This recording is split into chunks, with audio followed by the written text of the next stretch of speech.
local school debt millages as well. Then we have city operations at a little over 23% of your total tax bill, and this is including your summer and winter taxes combined. About 12% go to operating your county between their public safety millage, their operating millage, and their debt service millage. And then we have 7% for library funds, and we have a host of other funds that are supported between solid waste, county housing, transit, 911, and our veterans and housing millages. So hopefully this can help explain a little bit of when people come to pay that bill, exactly where are those dollars going, because they don't all stay here.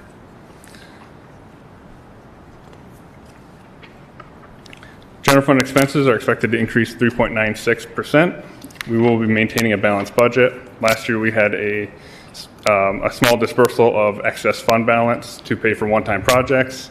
That came off this year, so now we see revenues increasing a little bit faster than expenses, but we end up at a balanced state between revenues and expenses. And then here we just have the breakdown between our different departments. The budget does support 13 new positions. One of these was actually our grants compliance specialist was approved recently in November since the budget was posted. But really this is an investment in our core city processes and our utilities. So you see a budget analyst, a grants compliance specialist, given the large amount of grants that we were receiving and working through. That's a necessary expense to make sure that we're staying in compliance so that we can continue to receive those funds and receive future consideration for grants. We also included a mechanical inspector, a parks coordinator, a site plan review engineer, and a systems analyst to support IT. From here, we also supported in the utility funds 4 water positions, a utility billing coordinator, and then also 2 wastewater positions. These are to increase capacity for operations as those funds continue to expend large amounts of capital, which is necessary for reinvestment in our infrastructure.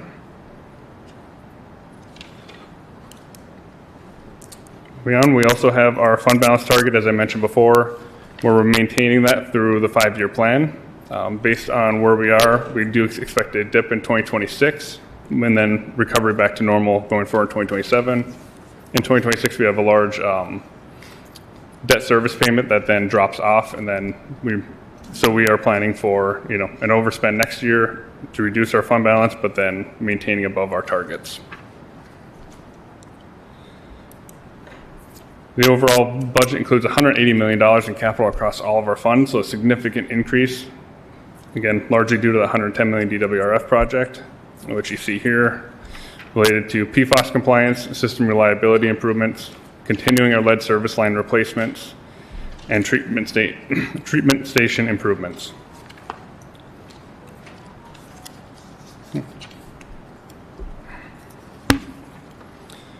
We also have $12.3 million budgeted in our wastewater treatment fund. This is to help us maintain regulatory compliance, continue our increased investment as we have over the past 5 years, and then we're also planning for the future. So this is not presented here, but it is in the full 5-year plan, which can be found on our website as part of the budget book.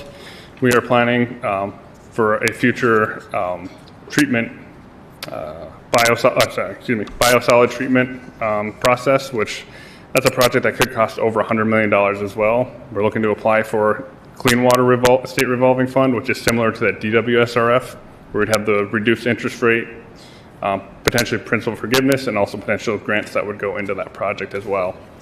And just to kind of highlight that project a little bit further, that project, as much as it would be a large capital increase, would result in a significant decrease in our operating fund for the wastewater. So we're hoping to have a large portion of that debt service offset by reduced operations going forward. We're continuing to invest $16.4 million into our streets next year. This is coming, $14 million of that comes from outside sources. So we have our RCP grant, Reconnecting Communities Pilot Grant.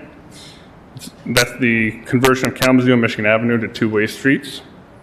Our RAISE grant, Rebuilding American Infrastructure with Sustainability and Equity. That's to help design Kalamazoo, Michigan, and other construction downtown. And then we also receive our jurisdictional transfer, which is funding that was received from the state of Michigan for taking local control of some of our roads. That's funding that they provided to help us maintain and improve those roads that that the state otherwise would have been spending at this time. And then finally, we have CATS, which is our Kalamazoo Area Transportation Study.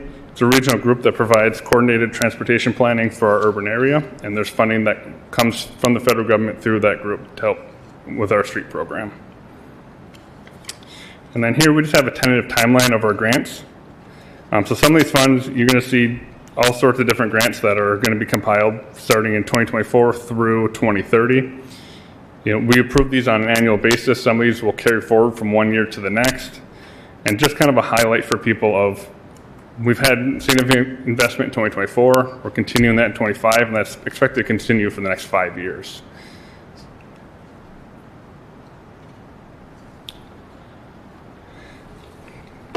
Continuing on, our general and parking capital improvement plan includes $8.8 million of continued investments. You heard a number of those earlier tonight between Mill and Park, our Farmers Market multi-purpose building, Parks Department equipment, KDPS building maintenance, crosstown facility redesign. We're also including, city hall maintenance projects that are necessary to maintain our buildings, and parking garage safety repairs, which have become imperative at this time. And then here we show the capital funding by source. So we have our DWSRF, which I've spoken about quite a bit from the state. We have regular bonds and reserves of $55 million, intergovernmental grants of $12.2 million, jurisdictional transfer funds of $1.8 million, and then other funds on hand of $1.3 million. And then moving into American Rescue Plan Act, SLFRF funding. The city has fully allocated that as of earlier this year. We went through a budget amendment back in September. And so just a quick highlight that we originally received $38.9 million in ARPA funds. We have budgeted over $40.9 million due to increased interest that was earned on those funds as they were with us. The federal government allowed us to keep that interest. We've then put that into additional plans as we've continued through. And just a highlight of where we're at, we had projects of $10.9 million for affordable housing, $7.3 million towards youth programming, $4.6 million replaced the lost revenue between our streets and parking funds that were impacted by the pandemic. Another $4.4 million that could be allocated across multiple areas of our multiple goal areas that we spent ARPA funding on. $4.1 million directly invested into our business improvements and public amenities. Another $4.1 million in our infrastructure, including tree planting, street construction, and cemetery restoration, and stormwater pipes. And then $3.7 million went towards public safety. And finally, $1.8 million towards good governance, which includes election improvements, DEI planning, and other in-compliance work that was required to make sure that we were spending these funds properly. And that's the end of my formal presentation. So at this point, we'll open up for questions and discussion. We do have all of our directors here to help with any specifics as well. Thank you, Mr. Vicenzi. I appreciate that. Manager Mitzvah, anything else? Nope. We'll open it up for discussion. And as Steve mentioned, we have all of our directors in the back there ready to answer any questions that come up. So, thank you, sir. Great working group of people. So, commissioners, a lot here. This has obviously just been our really first opportunity to have an overview. This is, the size of this budget, I have to say, is something that I could not have imagined years ago. We've got obviously a lot of capital investment going on this year that's really boosting it. But now is our first opportunity to publicly talk about this, and we'll have other opportunities coming up. But are questions for particular directors or the city manager at this time? Commissioner Decker. Thanks, Mayor. So I want to say thank you to the team. You guys did a great job. Thank you, Steve, Laura, Rebecca. You guys always put a lot of work into this between you and the departments. I think about the amount of funding and the grant that we just received to help with gun violence. And then, I was going through some of the, some of our past presentations that we've had. And, I believe also that one way of being able to combat gun violence is to be able to have an area for kids and our young adults to go. So I was kind of looking at some of the parks funding there. And back in January of 2024, there was a master plan summary for the parks and some quick wins and some things that we could do for some of the parks that were in the area. And when I look at what we have within our budget, I don't believe I see any of these parks on there. And some of these are quick wins. Some of these were $10,000 up to $50,000. So I guess I'm just wondering if we can talk about what's going on specifically. We know about the kick pool boiler, but really what's going on specifically with regards to Millen Park and the $375,000 that's going there, Fraze Park and the $40,000 that's going there, and we already know what's going on with the farmers market. So I'm just kind of wondering if we can talk about what improvements we're really talking about doing with these versus doing some of these great quick wins within the parks and recs that we had a great summary on. Welcome, Director McVeary. Thank you. That's a good question, Commissioner Decker. So the Millen Park capital improvement plans that are coming up, the $375,000 that you see is part of the extension of continuing the stream work from the first phase that was done in 2021. That will continue from the area that they left off around the bridge to Lover's Lane. So that's part of that project. Along with that project, we also have CIP money that's allocated for the park improvement itself. You might remember in 2023, we did a year-long community input session for that. We're going through, we've got that all done. What we're doing right now is going through the NFP process with Millen Park specifically, and also permitting for Eagle to complete some of those improvements. One of the main improvements is a new parking lot in the large area by the picnic shelter. That requires a lot of administration, both with public services, stormwater levels, Eagle permitting, things like that. Fraze Park is one that is an improvement to the existing playground surfacing at that playground. That playground surfacing has been in place since, I want to say, around 2010, 2011. And the playground surfacing, what it's called is poured and play. Over time, that degrades. And we noticed just in the past year and a half, there's quite a bit of it that's actually crumbling, being pulled up, things like that. The money for Fraze Park will actually be able to resurface that playground surfacing at the playground to comply with safety standards. What were the other questions that you had? I'm sorry. We know what's going on within the kick pool. That's the boiler, Yep. the farmer's market. We know the big expansion there. Mm-hmm. So I think about, again, going back to the grant that we just received for gun violence. Uh-huh. And some of the areas that we see the most activity. Mm-hmm. So what I'm thinking is, how can we improve some of these parks that are within that area? Mm-hmm. You've got Millen Park, that's right across from Loy Norix. Mm-hmm. You've got Fraze Park, that's over there in Sunnydale and whatnot. Mm-hmm. But what besides the kick pool, what parks can we focus on within that area? Yeah, the ones that we'll be focusing on this coming year, Verberg Park is one that's actually kind of working through the master plan process. That one actually is going through some of the NFP requirements, and also Eagle permitting. We had a public input session for that, I believe, 2 weeks ago, and I think Maddie's still in the crowd. Yeah, Maddie came to the public input session. That was a park project that actually began in 2017 and had to be put on hold due to the EPA cleanup of the river.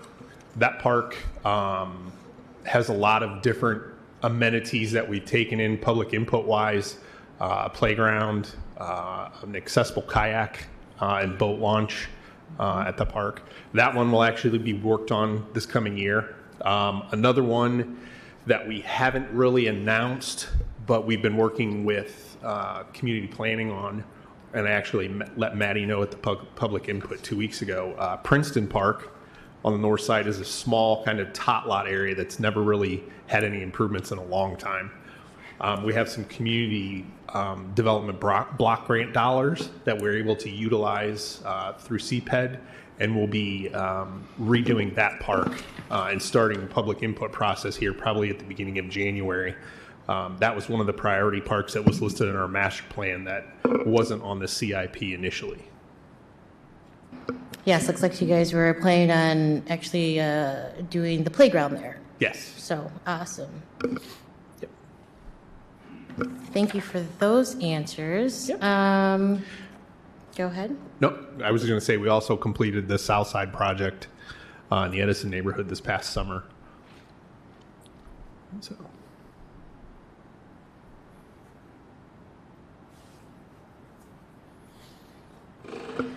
Thank you for that. I'll let other commissioners ask questions if they have. Okay, thank you, Commissioner Decker. Vice Mayor Hess. Yeah, while you're up here, Director McVeary. Yeah. Thank you for Fraser Park. Indeed, that surface does need resurfacing. Yeah. I see that you're adding an FTE. Can you talk a little bit Correct. about the new person that's going to be joining you? Yeah, so that allocation will be for an additional park coordinator that we have. As you know, we manage over 50 parks, green spaces, and facilities, including kick pool, the farmers market, things like that. We have 5 park coordinators and a landscape coordinator currently on staff.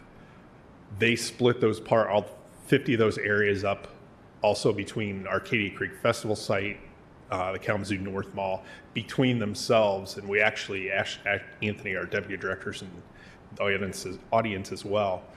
He did a breakdown of typically those parks that each of those people have throughout a daily basis of taking care of, and how much time they would technically spend per day at each park. And as you know, some of the parks that we have are quite large: Spring Valley, Millam, things like that. And to be able to add another full-time park coordinator onto that list that we have will actually reduce, the amount of time that they have to actually travel to the parks and narrow down the number of parks that they have to take care of. Obviously, it'll help with Arcadia Creek Festival Place, as we took that on a year and a half ago, and kind of reduce the workload they have daily and let them be able to spend a little bit more time at some of the larger parks where they might only have 10 minutes a day, depending on the amount of work that they have at each park they have to travel to. Okay, so a little work-life balance. Right. Great. I'm good for you for now. Okay. Anything else new in Parks I and was- Rec that you want to?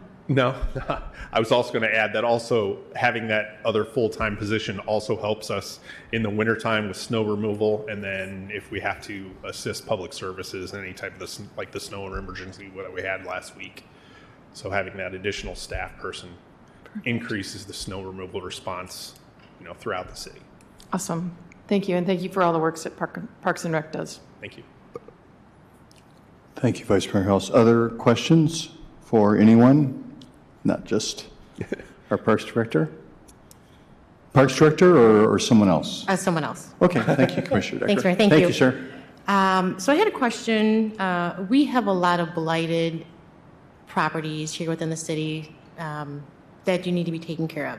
So I wonder if someone can talk to us about the just under half of the decrease in the budget for the code enforcement.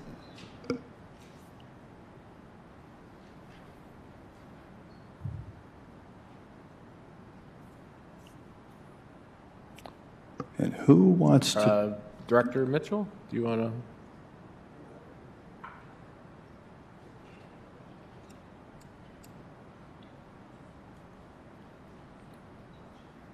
Nice to see you, Antonio Mitchell. Can you repeat the question? Yes, I just noticed that between the budget, again, talking about blighted areas and things that need to be cleaned up, codes, property owners or landlords or businesses, whatnot, are not taking care of their surrounding properties and things like that. And I noticed that in the budget, and correct me if I'm wrong, it went from it went down just under half. And I can pull that up for you if you'd like. Right now, I think it was, 1192, now it went down to 609. Is there an improvement in some of the properties that are happening to where we don't need those type of funds to be able to enforce the court enforcement? What's going on there? Yeah, pretty much, I wouldn't say improvement, but I think more enforcement is being pushed upon the community to make cleanup activities. And also, in some cases, working with existing organizations that have issues with some of our homeless issues, of working with existing property owners to assist them to put up more signage and information. That's been helpful for working with law enforcement for additional enforcement of gathering in certain areas. That has been helpful this year, which we think will be able to work even more diligent with property owners and public safety to prevent certain situations from overshadowing some of our vacant properties with not only trash but also vehicles and other things that cause us to put pressure on the property owners. So we've been working and we'll be working with property owners to do more signage for more enforcement by not only our staff but also working with public safety to prevent the additional quote unquote trash and other issues that's been happening. And that's been effective this year, so we think it'll be even more effective next year. Okay, so just to clarify if I heard this correctly, we're decreasing that number mainly because there's been more of a relationship created with the businesses and organizations and law enforcement to basically have other individuals take care of their property. So based on the budget numbers, I'm going to have to go back to the details on that. My initial thought is that it may just be something that the general fund portion may have decreased while we increased the portion in one of our other funds, either one of our grant funds like CDBG or a solid waste fund. So we'll have to look at the allocation. That may be what's affecting that number in detail. So I'll have to go back and get that answer for you specifically. Okay, is there a specific place within the budget that I can find that number? Or you just got to find out where it was allocated to? I'm going to find out if there was, what caused that decrease specifically, and if it was, my initial thought is that it's just an allocation between different funds. Okay, all right, thank you. I think it is also CDBG is he's talking about. So, but the key is with the CDBG is going into that staff. We cover some of our inspector staff with that funding, so we've been adjusting funding in those areas. So that's where the funding is being shifted. That's what Steve was talking about. Okay, But it's not a service issue. It's just budget adjustments that we're doing with additional funding. okay, because I just think about our mid-year budget adjustments that always come forward within certain things. So I mean, that's a drastic amount to change. So, okay, thank you for that. And Steve, I look forward to that information. I did want to ask, we had some stuff in here regarding our parking system and the funding for that and how that's going. Director Mitchell, can you talk about how our new parking system is going? Yes, I can give a little bit of update. I'm not, they say, the expert in the parking, so I'll confess to that. But what we've been doing is as we've contracted with services to assist with parking. As you know, we've added additional service on the mall. We'll be adding additional meters in downtown, and we've also increased the parking enforcement as well with additional services. And so we're enhancing the ability to be more productive in that area and then also be more responsive to the public in the same way. Very good, thank you. I think it's great what we're doing with really giving the ability to have more in-home daycare centers.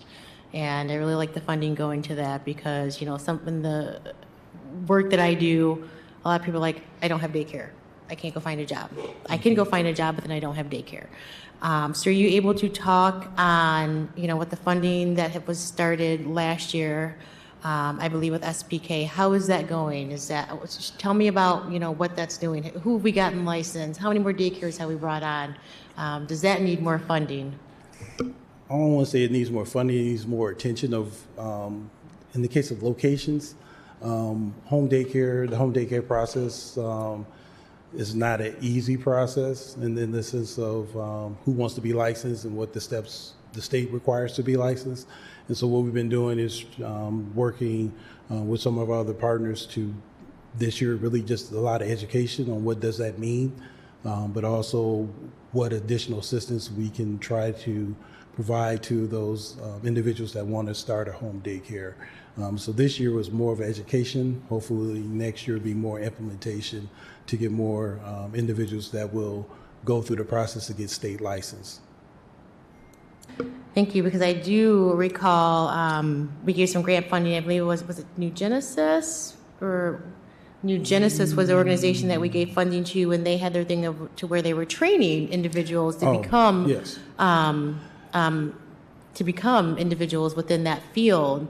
I guess I'd be real curious Yes. to see how many individuals have graduated and where they are now since that has started. Correct. I can bring back an update on that, but that was for training of staff with New Genesis at Stone's Church, their location there. So I had to bring back more information on the latest on, like you said, the individuals, the numbers there. But that was that funding for training of staff for daycare providers there at New Genesis with funding.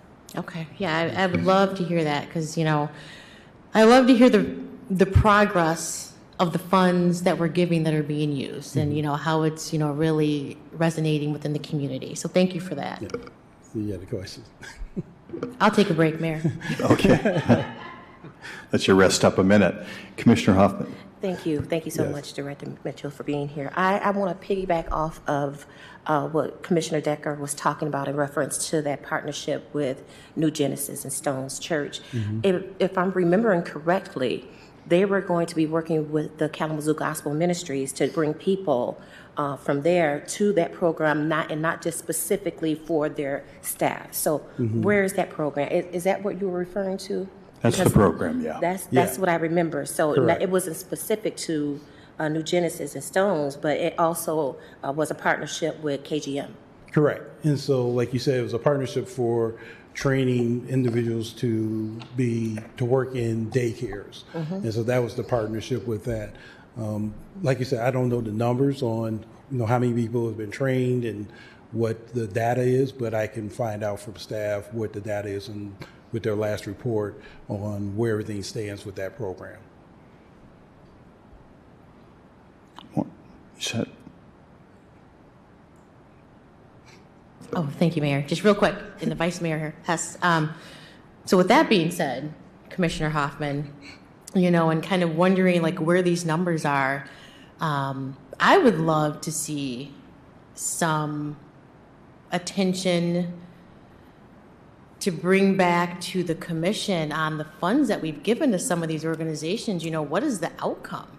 We hear about all these great funds that go out, and sometimes you hear about them and sometimes you don't.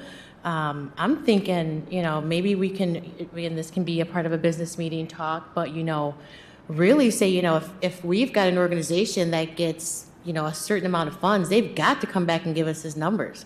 I'm pretty sure you guys have that. I mean, I think we would want to hear that, to see that what we're doing and what we're giving funds to is really going to what it's needed to go to. So I just wanted to throw that out there. Be happy to provide it in the future. Yeah, thank you. thank you. Vice Mayor. I don't think it's a question, but Director Mitchell, I really appreciate the extra person coming in to mechanical inspecting, because I think all of us did receive communications from people throughout the community, late summer, early fall, saying that, hey, my project has been held up because there's no electrical inspector. So hopefully that we can have enough people on board to support all of the building and restoration and projects that are going on here in the city. So appreciate that, and I'm glad that we can support it. Thank you. Other questions specific for Director Mitchell at this time? Yes, Commissioner Decker? All right. No problem.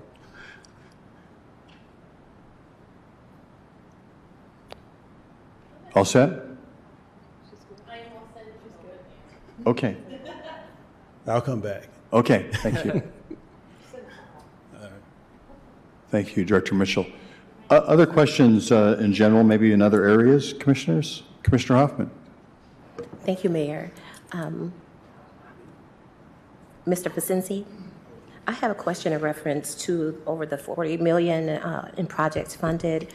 There is one, the 4.4 million contributed to projects crossing multiple goal areas. Could you expound on that a little bit more in reference to what was some of those projects that were funded through that 4.4? Yes, give me 1 second to find my ARPA plan. I have it in here somewhere. Maybe I don't. Oh, there it is. So that included our farmers market multi-purpose building for over $3 million, an allocation to United Way for housing, youth, and other programs of $1.1 million, and then we did have originally budgeted medical debt forgiveness of $330,000. Okay, thank you. Thank you, Commissioner Hoffman. Other questions, commissioners? Commissioner Decker? Thank you, Mayor. This is for Director Mitchell. I told you I didn't have one just yet. No, I stayed around. Can you talk about what new positions are you guys requesting in CPED? And the reason I ask that is because I see within administration it's $671,000. In 2023 and 2024, there was nothing in there. So I'm kind of wondering what that 670, that might be the difference of what you're looking for, I Steve. know we got a couple. Just a couple. Yeah, but that's, right. Yeah, well, Rebecca's talking about, we have a site plan review position that's being shared with public services, but we only are covering 25% of that. And then we have another inspector position that we're be posting first part of January as well. That's in the budget, that's listed. So those are the two. Okay, so we have two positions that are come to a total of $671,613. So we've got two positions paying 300 grand. No. No. I thought I got a raise I didn't know about. Looking back at Steve. Yeah, that's what I was just kind of wondering because it just says CPID administration and then you listed off two new positions. So I'm kind of wondering. Yep. No. So I guess that kind of goes back to where I was originally referencing, just how the positions were allocated. It may just be a change due to the state chart of accounts and how we have to account for things. So when you look at the combined totals, I'm assuming that's we get back to your original amount. Yeah.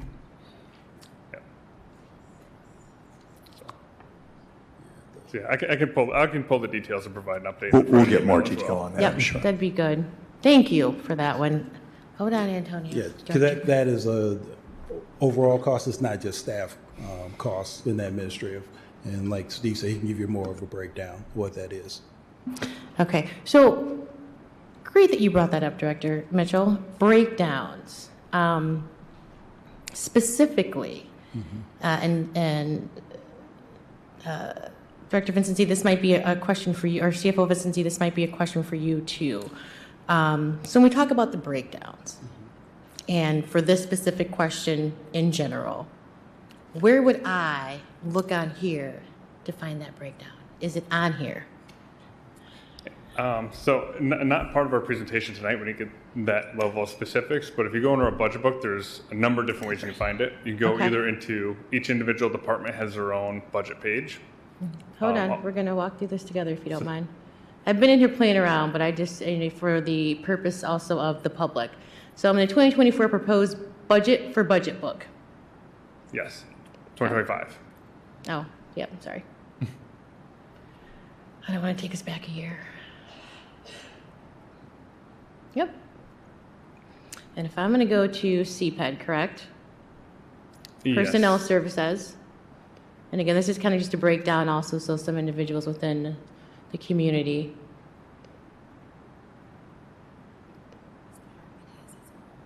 Okay, All right, thank you, Commissioner Evans. All right, I won't worry about that right now. I'll do some more looking around in here. And I guess just for, information for the public as well, there's the budget overview page in our section 1 of the budget that has a lot of the highlights that we went over tonight.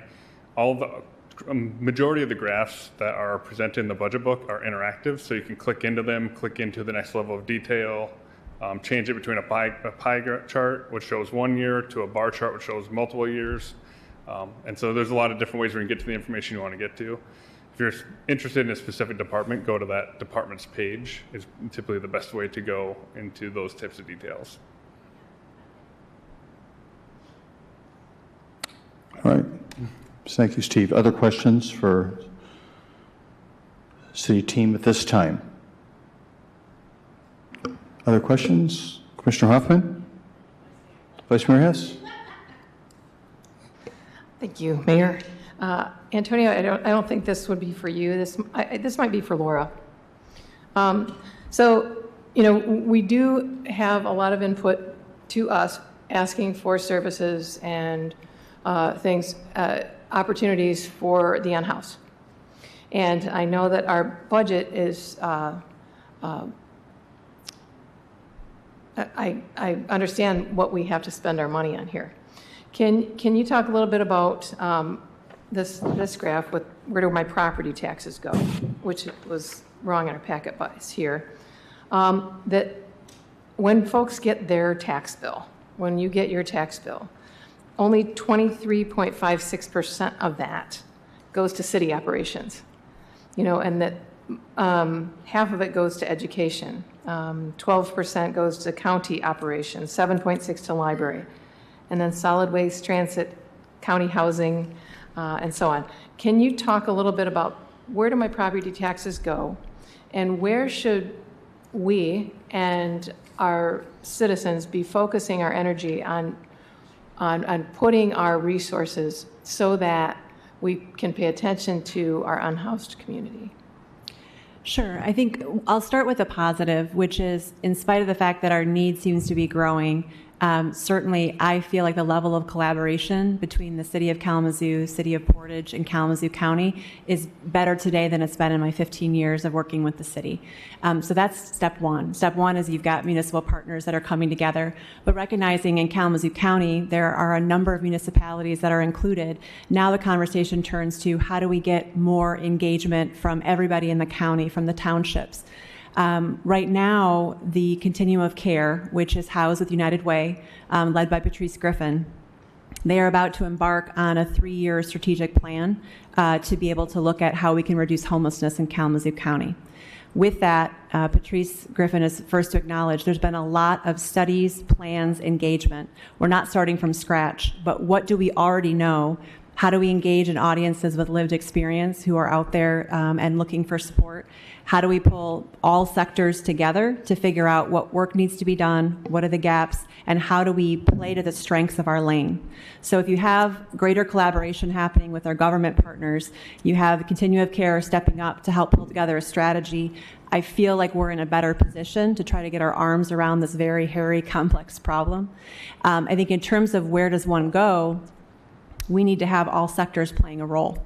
So right now we're seeing increased interest in our economic development partners like Southwest Michigan First. We're seeing businesses step forward and say, how can we help? I think the key is for us to get a better understanding of the most impactful actions we can take. I appreciate how Commissioner Cooney constantly reminds us that we need support from our state and federal government. We will keep hoping for that, but meanwhile, at the local level, we have work to do. I think we have the partners to do it. And when it comes to resources, we have to play to our strengths as well. We know we have a huge deficit of housing, and you'll see $10 million of city ARPA funds invested in housing. You see our 25 budget with $1.7 million. We want to build units. We want to rehab units. Meanwhile, we've got nonprofit partners who are providing vital services day in, day out. We also have the philanthropic sector that has stepped up big, and we need to continue to rely on them to help fill in gaps where state and federal funding can't be of support. So I think that it's an all hands on deck need. I think we all have strengths and resources we bring to the table. I am optimistic that with the strategic plan that we will be a part of, that we will have we've got the puzzle pieces figured out, we put them together and figure out how are we collectively playing to our strengths, utilizing our resources, and making more of an impact than we've been able to so far. Thank you for that. All set, Vice Mayor? Other questions, team? Okay, all set for now. Thank you. I had a couple, maybe just coming up a little bit to kind of a bigger look at all this business. And first I want to say I appreciate all the effort from the entire team. And I know that this is not just something that starts a couple weeks ago. Literally, this is months and months and months of work. And it gets right into the department level. So even though some folks haven't come forward with specific questions, I know that you have all participated with your teams in the various departments in trying to put together a budget. And you're not just doing that cold, you're looking at all these various inputs that we're talking about. So you're looking at Imagine Kalamazoo, you're looking at our surveys that occur. We're looking at our own input that we provide maybe now almost a year ago, but helps develop some of these priorities. So this doesn't come out of nowhere. This comes with a whole overlay of input and then all that important work that occurs. So, but getting back to this big number here, I've got a couple questions about that. So we've got a bunch of capital in here that, is really, even though our underlying budget is down 3%, right? The capital's pushing it up, over a third. How do we determine, when we talk at the Utility Policy Committee about capital investments, we often use the number that perhaps only as much as 70% of any given project spending actually occurs in that year. How do we determine, in terms of allocating in a given year, is all this money going to get spent this year? Is all that investment going to happen? How do we manage that timing, I guess, as it relates to any specific year's budget? I don't know if you want to talk about that a little bit, or... Yeah, I can kick it off, and Steve can fill in the blanks. So when you're talking capital projects, you're talking, those projects are for the life of the project, not each fiscal year. So one project could span several years. Yes. So it's tracked that way through the capital improvement plan. And then, as the project's implemented, the costs will actually hit when that, throughout that life of the project. So it's different than the other funds, which are on an annual basis and then get reappropriated if they don't get spent. So.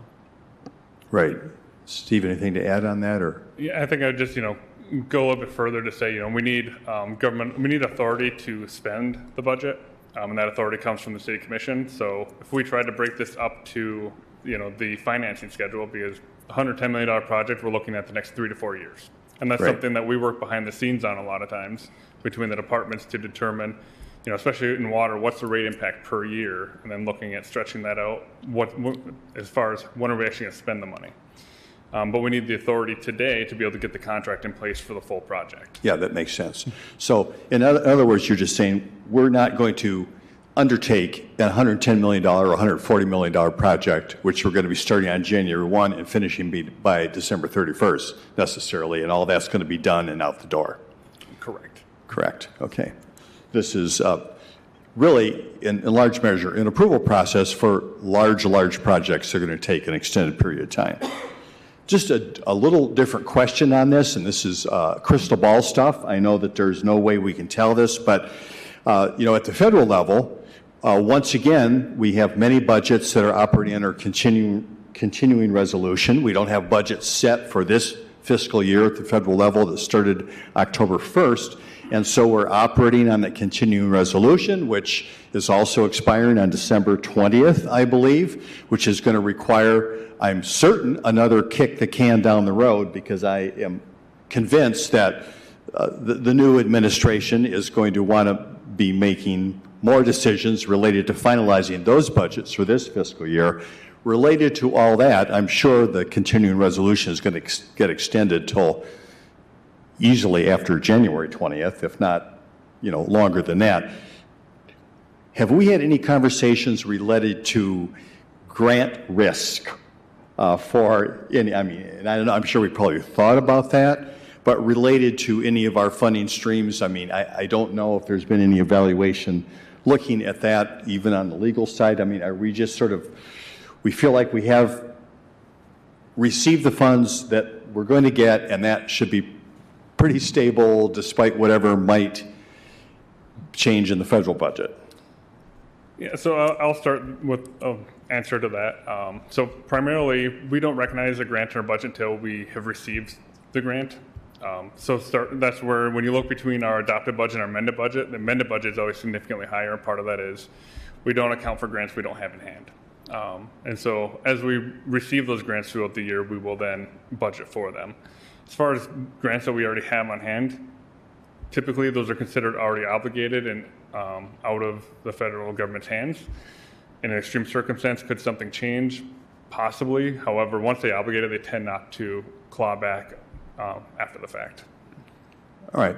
Are any of those grants a reimbursement basis grants, or are some of those grants we literally receive the funding, invest it somewhere, and then so it's already in our coffers, so to speak?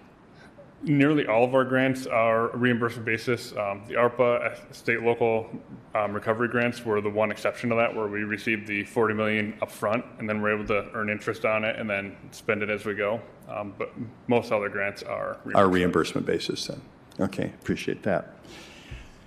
Just staying at this higher level, so we're talking about 13 new positions, right? Across, which everyone looks important to do this, critical position to do this important work. When we're looking at that, that's a big jump in positions in any given year, and we're comfortable that this is, with everything else, this is something we can sustain going forward. Yes, correct. And as was indicated, several of those positions are in the utility funds, which are paid for by the utilities, which are built into the rates. Yeah. And then the other part that's funded non-utility, that's all built into our financial picture, the 5-year plan, funding those. I appreciate that.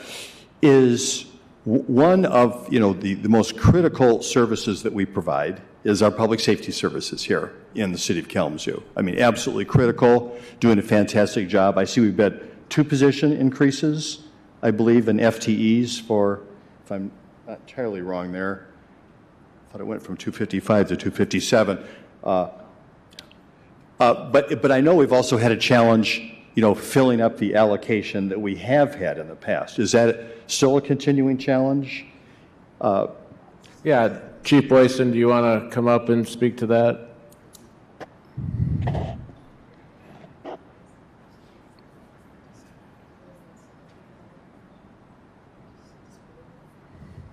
Good evening, everybody. Thanks, Mayor. Welcome, Chief. Nice to have you here. Thank you.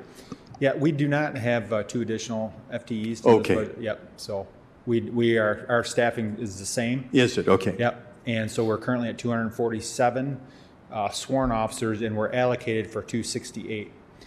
So we're constantly trying to catch up to that number. We just graduated 15 from the police academy on Friday, so that was good news. That's 247 numbers included in that 15.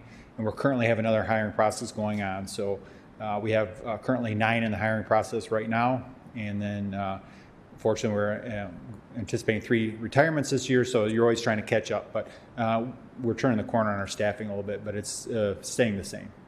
Okay. I know since you're up here, Chief, I know that we had some discussions over years about maybe some challenge related to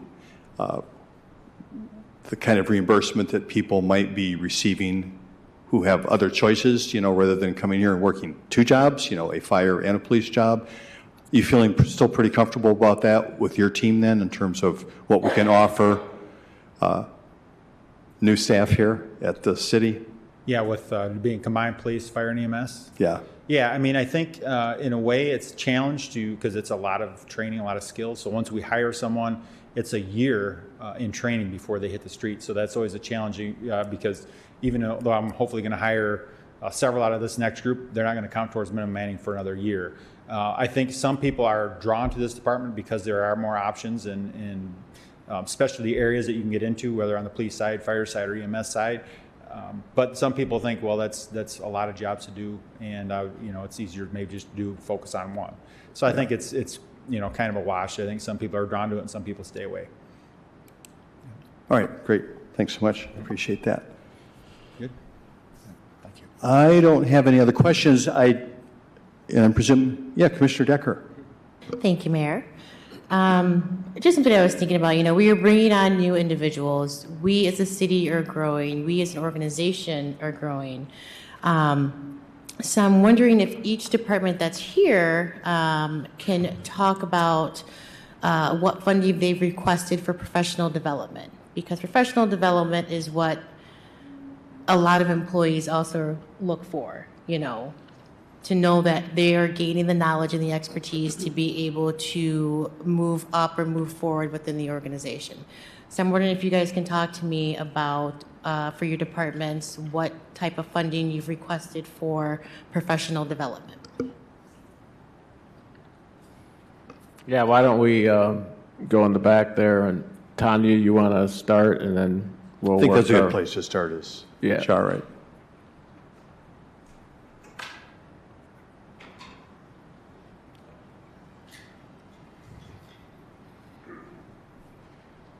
Tanya Hewitt-Smith, our Diversity, Equity, Inclusion Director. Good evening, everyone. Welcome. Nice to have you here. Hi, thank you. To speak to professional development, as you may or may not know, we are going to continue our trainings as far as professional development, as far as like growth and inclusivity and equity. The 115 that Steve mentioned is, as we stated, was another assessment that needs to come out because what I have learned through the professionals that work in this field, you do need to implement a assessment every 3 to 5 years. So here we are for this point for 2025.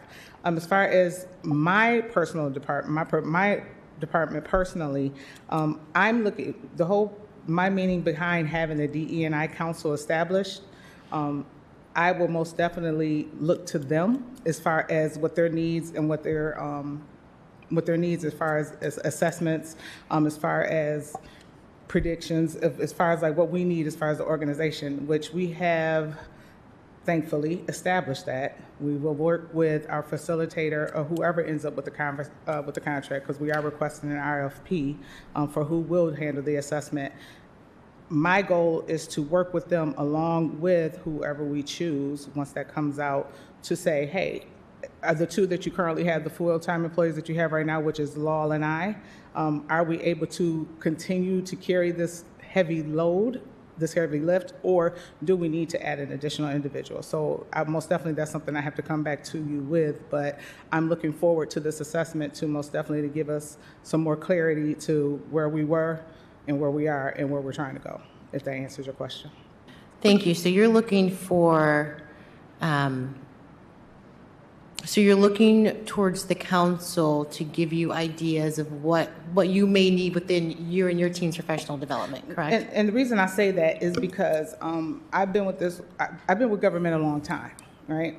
The reason why you have not seen me come before you today looking for another employee is because you have to quantify the need.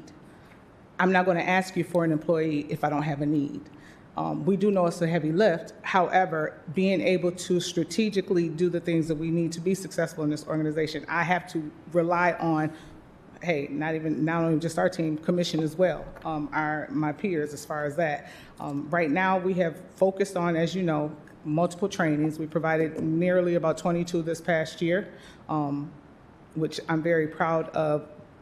The growth that I've seen with our organization as far as like the employees go, we still have a very long way to go. But in the process, yes, I am going to be relying on them to help me get to it's never a finish line, but I most definitely be relying on them to say, because our DEI is comprised of our employees, multi-level, right? And the employees know what they need more than anyone does. I can sit here and assume, but until I hear from them, working with advisory council, which is comprised of my peers, which is leadership, to say 2026, yeah, I need an employee or two. Thank you for that. And, you just kind of sparked a question in my mind. So we pay for these trainings, correct? Some you do and some you don't. Okay. Some I was fortunate enough to have most definitely Assistant Chief Green, who is most definitely a gem, to help to help facilitate what you are he's already on your payroll. Okay, awesome. All right, thank you. Mm-hmm. Thank you. Thank you, Tanya. All right, you're welcome. So I think in general, maybe talk about professional development. So there's different forms of professional development. We have a lot of employees that have certifications that they have to maintain, which involves continuing ed, belong to associations that also, if they're credentialed, they have to continue professional development conferences and all of that. We do also, in our performance review, the process, we identify personally with each employee, professional development that they would like to see for the upcoming year. So it's built into the process. And I know in IT, there's a lot of professional development needed to stay current on all of the changes in that area. So I think citywide, we have a robust development program.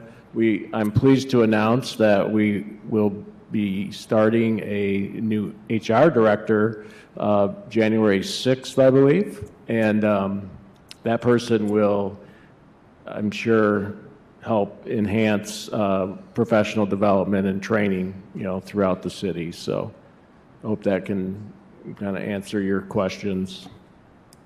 Yeah, I did a little bit. I think we can probably, if I have anything else, we can have another conversation about it. So thank you for that. Thank you, guys. Thank you, Commissioner Decker. Other questions, team, at this point?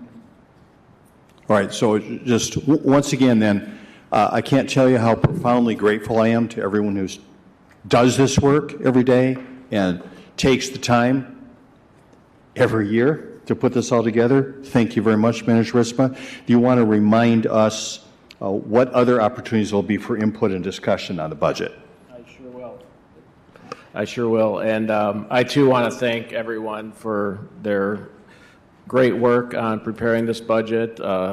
Steve Asensi and his team that actually put a lot of this together, and then each department for their input, and then Laura and Rebecca as the leadership team. So next steps are next week, Monday, we'll be having a public hearing on the proposed budget.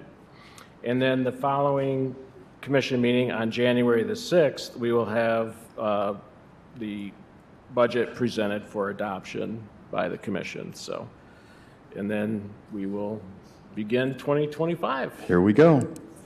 I do like the idea of getting that done early in January, not waiting to the end, since January is the budget year already. It's nice to have it done near the beginning.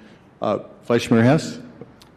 City Manager, do you have a date for, I think we do have scheduled a date for our retreat for next year. Yeah, I think it's in March. March 8th? March 8th? March 8th? Yeah, March 8th. So that's a public meeting as well? Correct. Yeah, and more details will be provided as that draws closer. Specific questions? No? All right. Well, yeah, Manager Ritzma, go ahead. Okay, there we go. I just want to thank the commission too. I know this is a lot of material that we throw at you during the holidays, and take the time and study the budget and ask great questions. We really appreciate that. Thank you. Now is the opportunity for commissioner comments. Are there any commissioner comments for the good? Yes, Commissioner Cooney. Thank you, Mayor. I just want to let people know that we lost one of our outstanding black professors from Western Michigan University right after Thanksgiving, Dr. Ben Wilson. He was 38 years at Western Michigan University. He started out as a professor in the African American Studies and then became the director of Black Americana Studies. He grew up in Florida, and he was part of the desegregation in Florida. He was the first African American to play on the football and basketball teams in his high school, and he was the first African American to play in a tournament in Arcadia, Florida. He got his master's and his doctorate from Michigan State University, and he wrote 2 books with Dr. Lew Walker. One was called Black Eden, which was about Idlewild, and the other was on African Americans in Michigan. He was strongly active in the community and on campus, really took an interest in his students, was very, very popular with his students. He was very involved in the work of desegregation and ending apartheid in South Africa. And his memorial service will be Saturday at Galilee at noon. Thank you, Commissioner Cooney. I was actually honored to have a class from him. So I got to know him that way as well. Vice Mayor Hess? He was indeed an icon in this community. Thank you for bringing him up. May he rest in peace. A lot of the work that we've done here tonight and what we've heard is going to be continued with Imagine Kalamazoo 2035 with the planning process. And our city counts on input from citizens, from people within the community to say what it is we would like to see and feel from our community in the next 10 years. So this is really an ongoing project. There's a reading of Happy City, Kalamazoo, or Happy City, the book Happy City is happening.